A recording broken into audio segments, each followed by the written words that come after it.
Also stell dir mal vor, die tiefgründigste Meisterklasse über so moderne Achtsamkeit und wie man in unserer stressigen Welt navigiert, Mhm. die versteckt sich gar nicht in einem dicken Philosophiebuch oder so. Okay. Und auch nicht im neuesten Bestseller von irgendeinem kalifornischen Tech-Guru. Sondern was wäre, wenn diese ganzen lebensverändernden Einsichten in einem ja absichtlich furchtbar langsamen, extrem simplen Audiosprachkurs stecken? Oh, wow.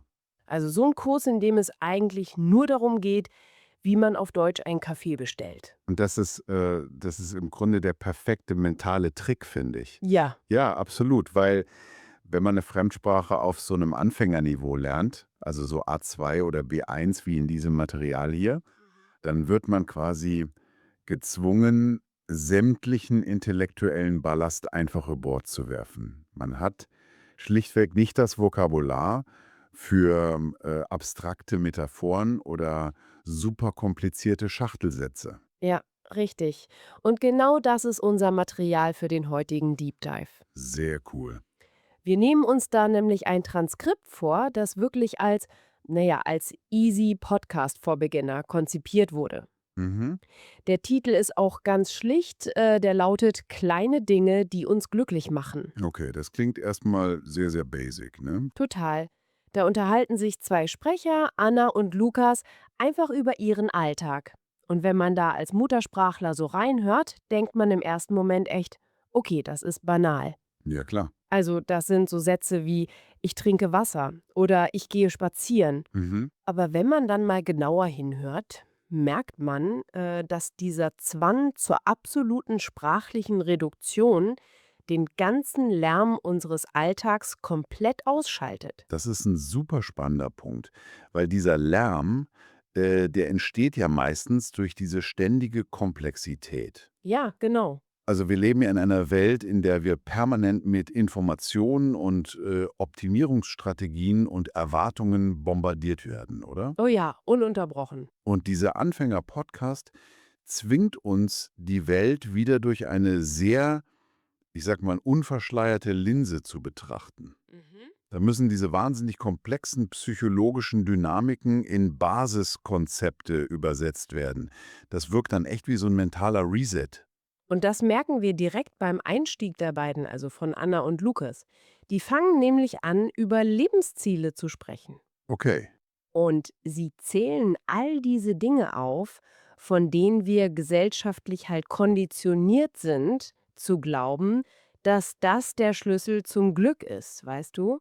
Viel Geld, die riesige Wohnung, sowas. Genau.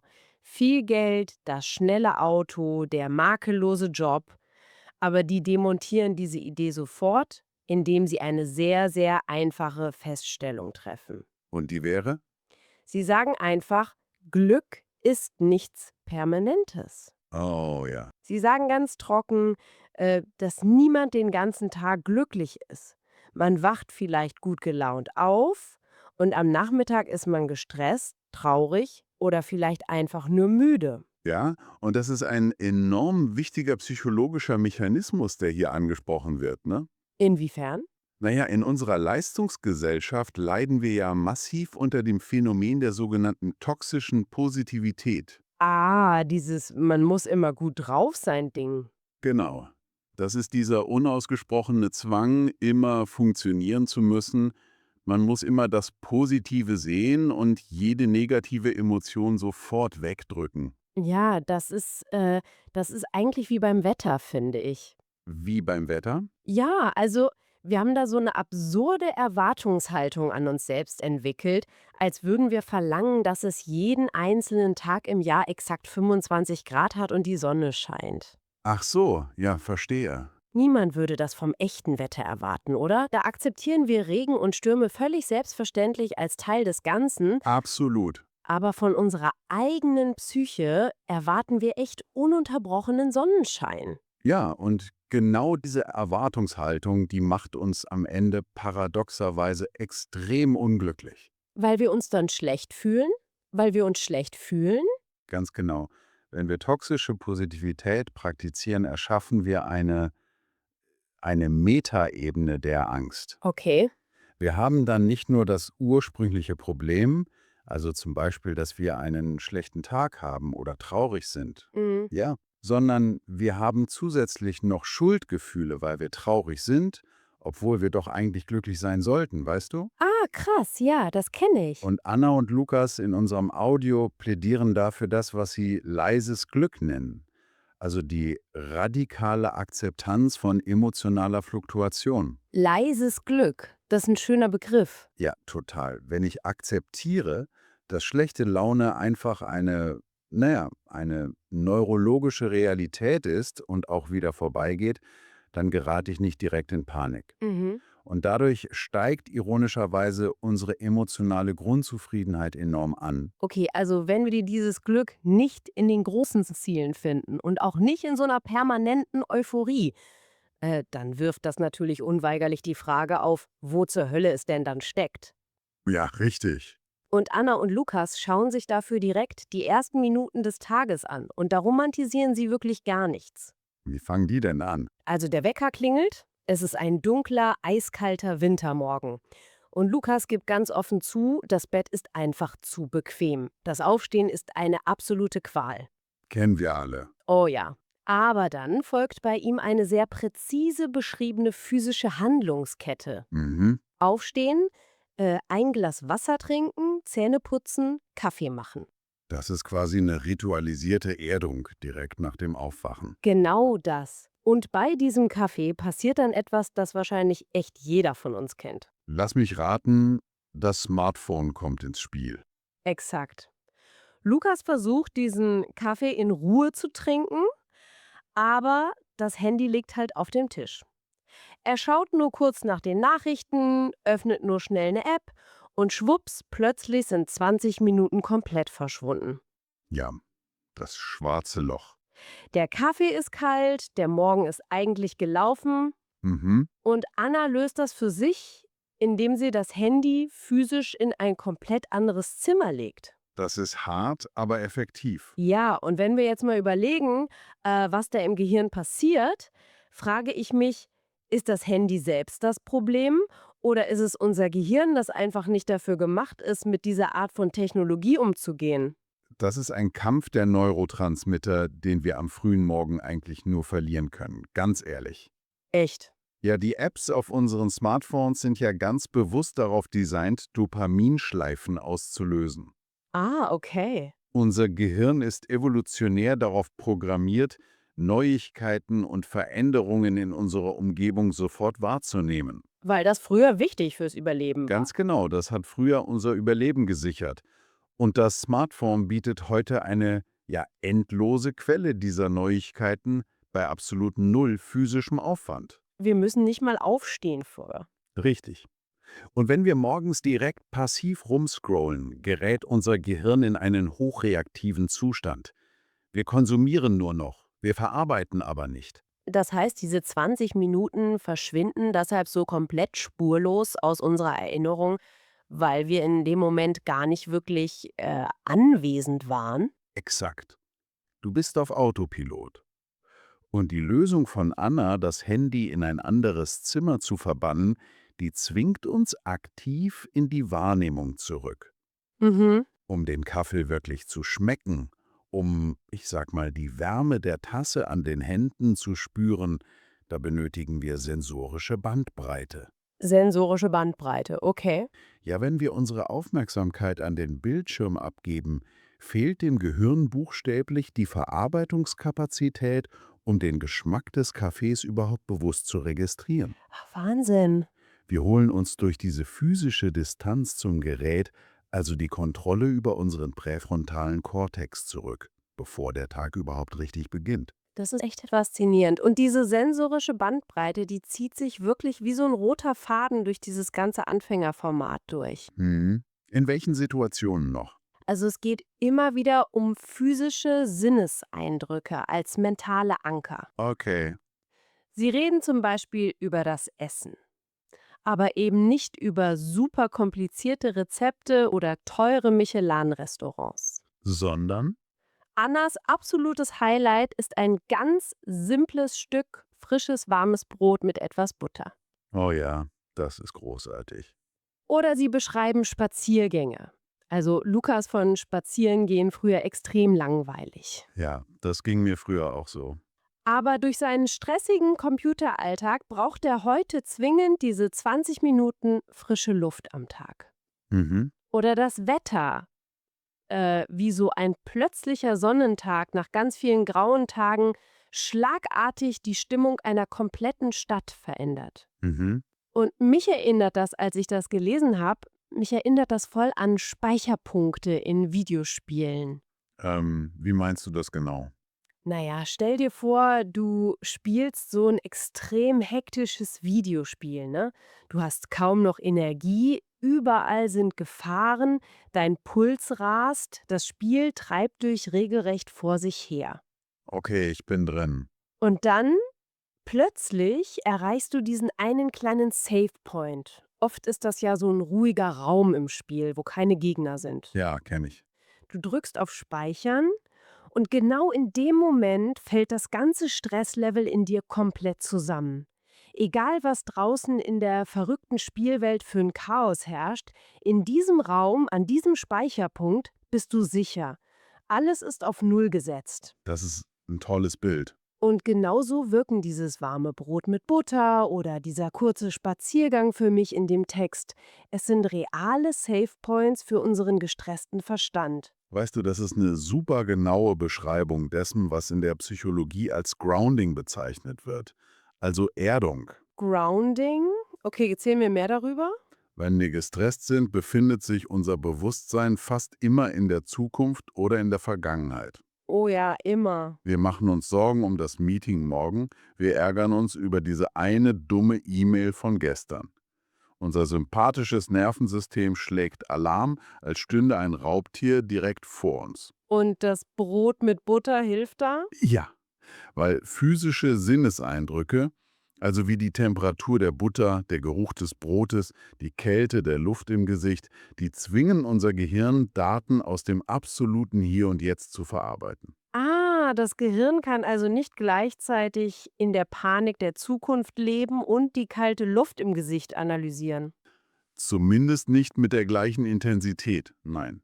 Die Fokussierung auf die Sinne verlagert die neuronale Aktivität weg von der Amygdala, also unserem Angstzentrum, hin zu den sensorischen Arealen. Das ist krass. Ja, das ist der Mechanismus, der unseren internen Alarm buchstäblich ausschaltet. Die Angst vor der Zukunft wird durch die kontrollierbare physische Realität der Gegenwart einfach überschrieben. Wahnsinn. Aber der Sprachkurs geht da echt noch einen Schritt weiter. Okay? Also so stark diese physischen Save Points auch sind, das Material zeigt, dass zwischenmenschliche Mikroverbindungen noch viel mächtiger sind. Mhm. Auch hier sehen wir wieder diese radikale Reduktion, ne? Qualität statt Quantität. Ja, das ist ja oft so. Ein oder zwei gute Freunde, sagt Anna, sind 100-mal wichtiger als unzählige Bekannte. Und die Definition eines guten Freundes wird hier herrlich simpel gehalten. Wie definieren die das denn? Ein guter Freund muss keine Lösungen präsentieren. Er muss nicht sagen, mach dies, mach jenes.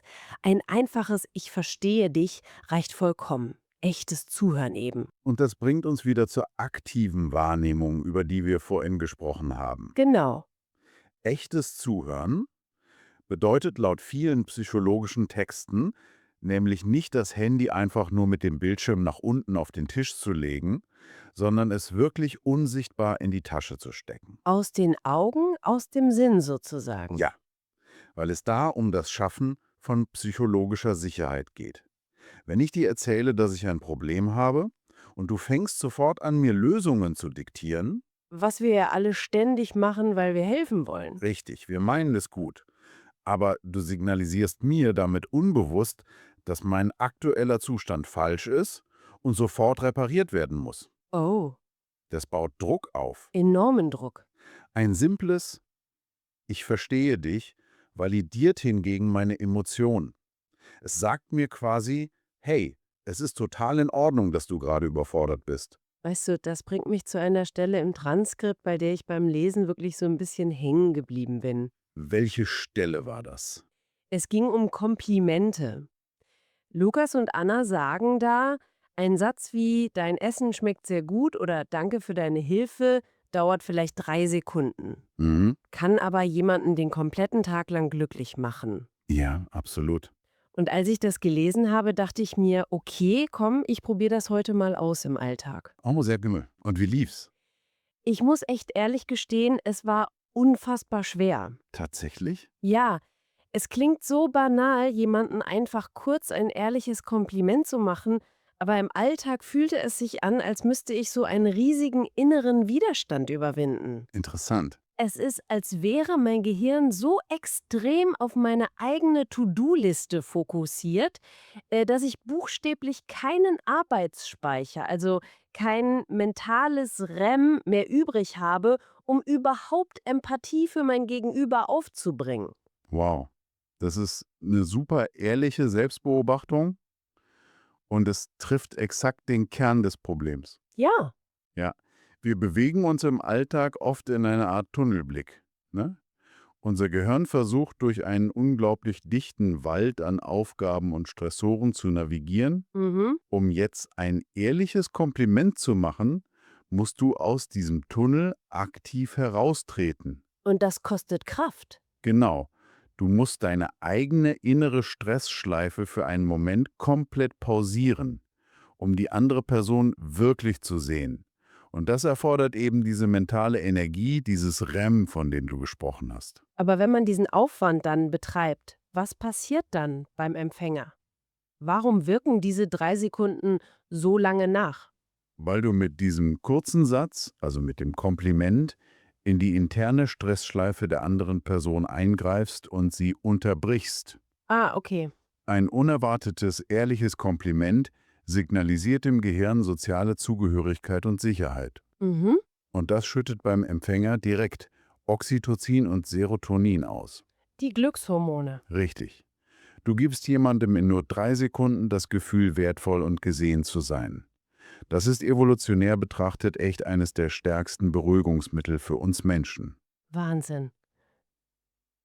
Wenn man das jetzt so hört, während man vielleicht gerade auf dem Weg zur Arbeit ist im Auto und überlegt, wie man seinen Tag am produktivsten gestaltet, Ja, dann führt uns das direkt zu einem echten Spannungsfeld in unserem Material von Anna und Lukas. ein Spannungsfeld. Ja, auf der einen Seite schwärmt Anna von dem puren Luxus eines völlig freien Nachmittags auf dem Sofa.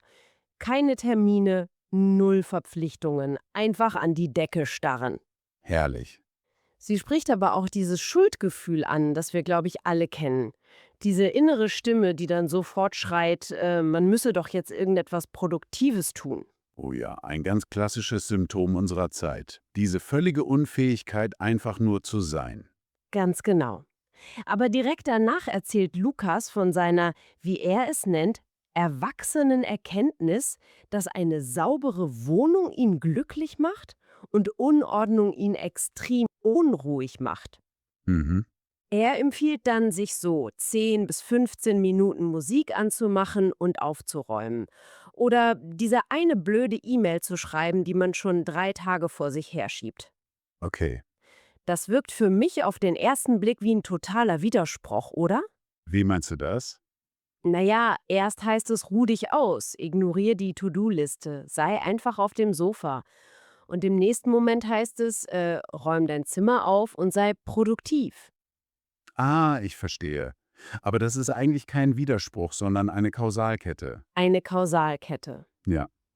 Wir können nämlich nicht einfach auf Knopfdruck entspannen, wenn unsere Umgebung pures Chaos signalisiert. Ah, okay. Unser Gehirn verarbeitet das unaufgeräumte Zimmer oder eben die 20 ungelesenen E-Mails ständig als ungelöste Probleme im Hintergrund.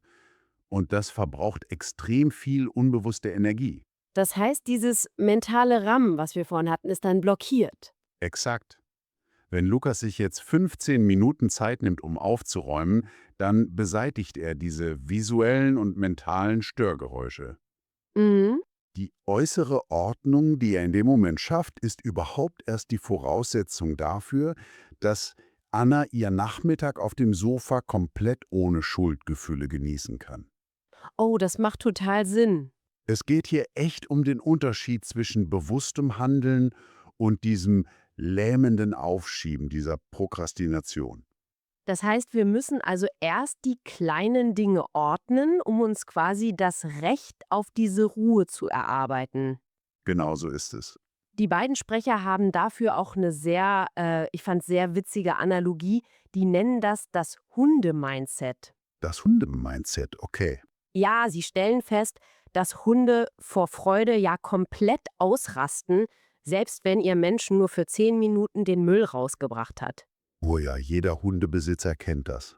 Für den Hund ist einfach jeder Moment der Rückkehr sofort der beste Tag seines Lebens, ne? Ja, Wahnsinn. Und wir sollen, so die Empfehlung in dem Kurs, wir sollen mehr wie Hunde werden. Finde ich einen tollen Ansatz. Die Frage ist halt nur, was uns davon abhält. Und da nennt der Kurs einen ganz klaren Hauptverdächtigen. Und das ist Social Media und das ständige Vergleichen mit anderen. Oh ja.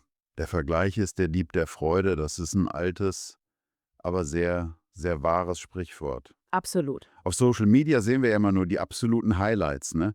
Den krassen Urlaub auf den Malediven, das perfekte Hochzeitsfoto, die neue Beförderung. Ja, alles immer mit Filter. Genau. Die alltäglichen Probleme, die Langeweile, die Konflikte in Beziehungen, all das wird ja komplett herausgefiltert. Ich vergleiche das gerne mit so einem Restaurantbesuch. Okay, wie das?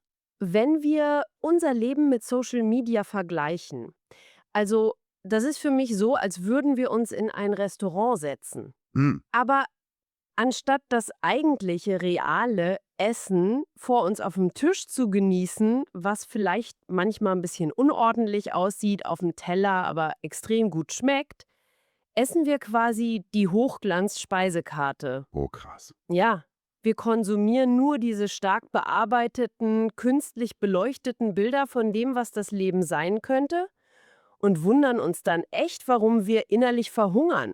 Das ist ein richtig starkes Bild. Und es trifft es perfekt, weil es verzerrt ja unsere Wahrnehmung unserer eigenen Basisrealität komplett. Inwiefern? Naja, die überwiegende Mehrheit unserer Lebenszeit besteht aus sehr normalen, sehr repetitiven Tagen.